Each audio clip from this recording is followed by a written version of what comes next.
All right, so what I'm going to do is I'm going to keep track. I'm going to make an empty list that will be for my coins. I've gotten rid of placing just one coin.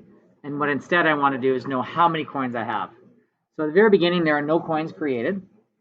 My computer comes down.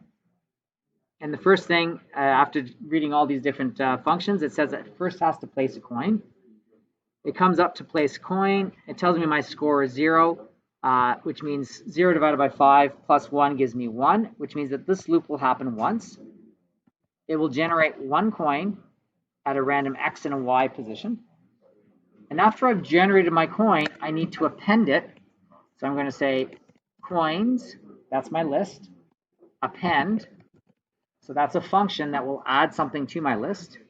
And I put in brackets, what is it that I want to add? What do I want to add? It's not the number, not the score either.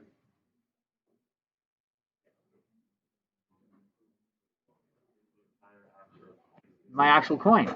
So coin is an actor with an X and a Y position. So what this is going to do is going to take that coin and add it to the list.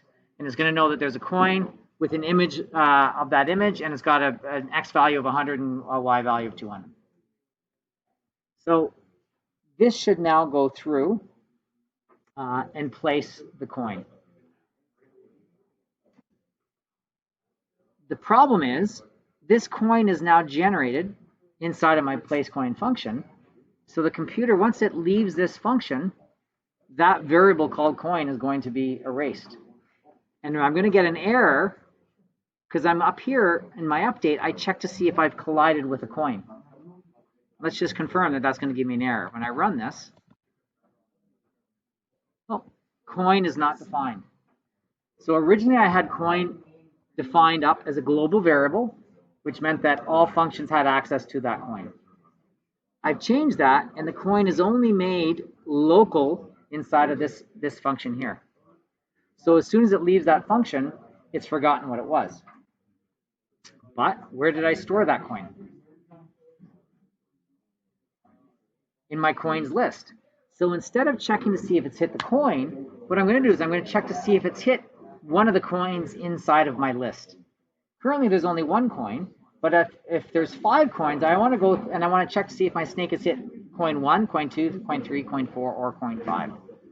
So I need to update my collision detection here. So my collision detection, I'm going to have to iterate through my entire list. I'm just going to close the door right now.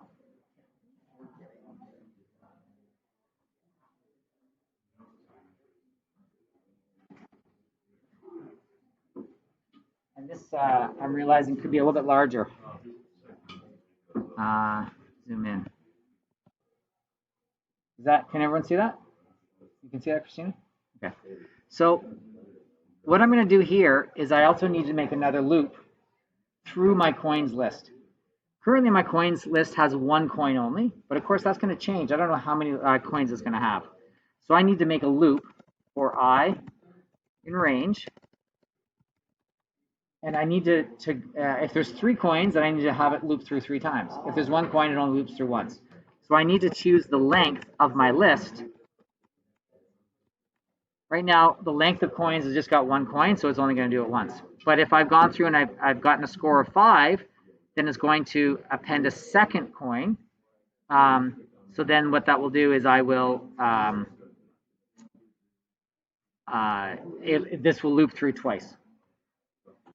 So now that I've looped through,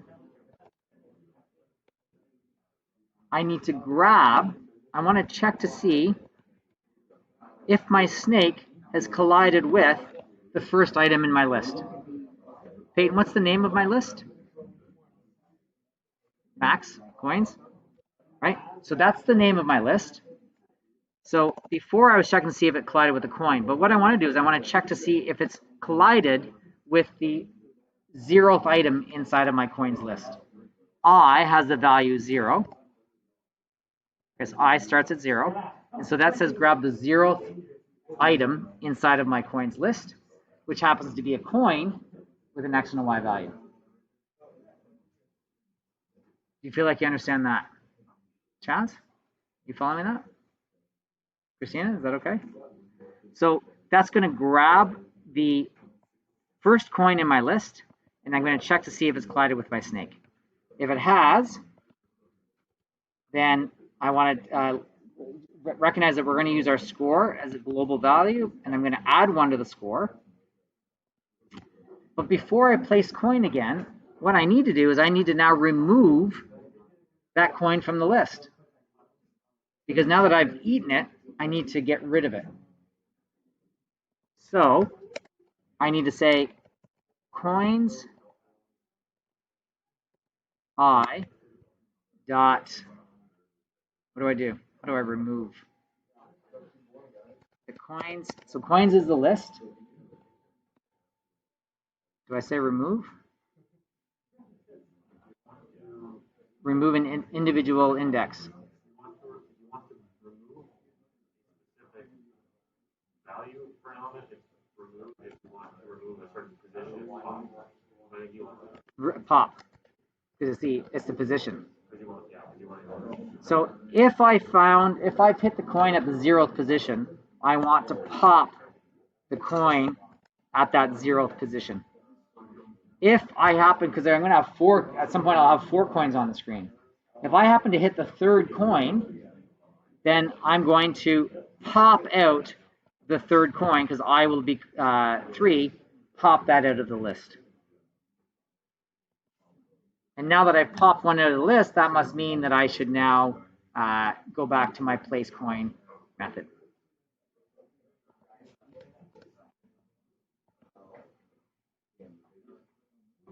Now, I don't think our logic is 100% correct yet, but let's try to see what happens here.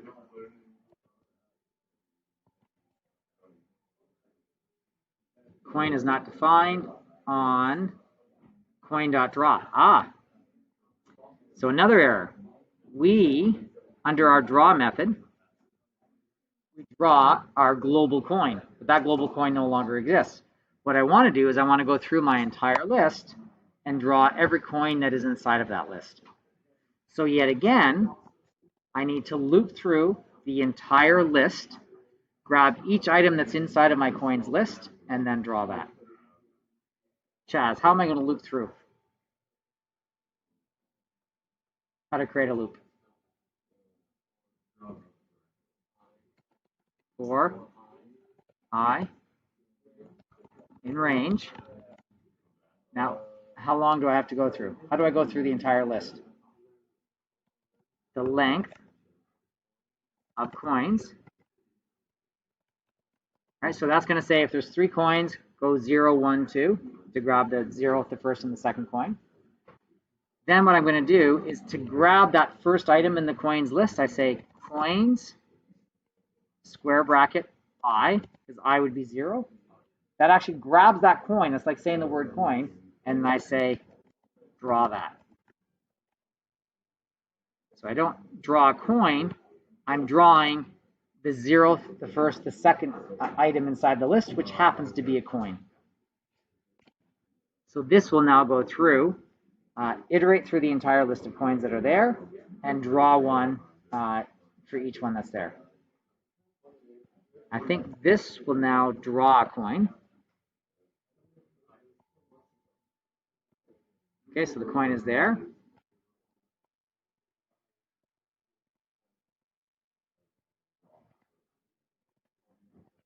So we're now at 4, so this time it should generate another coin. We just got 2 coins. Now, we got an error in our logic.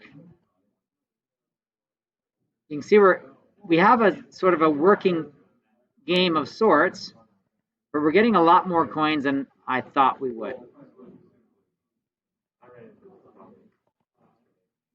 Okay. It might be a bit different than how we set it up. Mine was, this update is called 69 seconds. Yeah. When I would get, the way I had it set up, when I would get a score of 5, you would see that I had 5 for 60 frames each second, and it would add a coin each frame. So I don't know if it's set up the same way. Okay. The same, but that might be. I don't think that's what it is. Let me run through and show. As I was coding, I was like, oh, there's something wrong here. And so it's going to happen. It's going to generate the second coin just fine. And then when I go to, so there'll be 2 coins. I'm then going to eat one of them. And when it eats one of them, it's going to add 2 more to the one that's still there, because I removed one of them. That will make 3 coins. And then when I eat another one, it's going to add 2 more again. And I don't think what we want, I don't think that's what we want. I think what we want is a total of 2 coins until I've eaten 5, and then a total of 3 coins after I've eaten 15. Let's just run this and I'll show you what's happening. So 1, 2, 3, 4. Now this time it's going to generate 2 coins, which is good. But the problem here is that when in my vision, if I ate 1 more coin, it should just replace it and keep 2 coins on the screen. But instead, it just generated 2 coins, so it gives me a total of 3. As I eat 1 more, it's going to create 2 more coins, which will give me a total of 4. And then 2 more coins again, which gives me a total of 5. 2 more, which gives me 6. Now at this point, my score is 9, so the next time I eat 1 is going to add 3 to it. So we're adding a lot more than what I was envisioning. Do you see what's happening? Now it just added 3. So my concept was keep two coins on screen until I get to a value of 10, and then I want 3 coins, and until I get 15, then I'd make it so it's a total of 4 coins. So logic-wise, what should we do? Should we go through and try to figure out this logic? I know for some of you this is a lot going on with the list. Should we pause and have you try to get that to work, or do you want to go through a little bit more and try to get the logic of the coins to work first? Hey, Christina, what do you think? Chaz?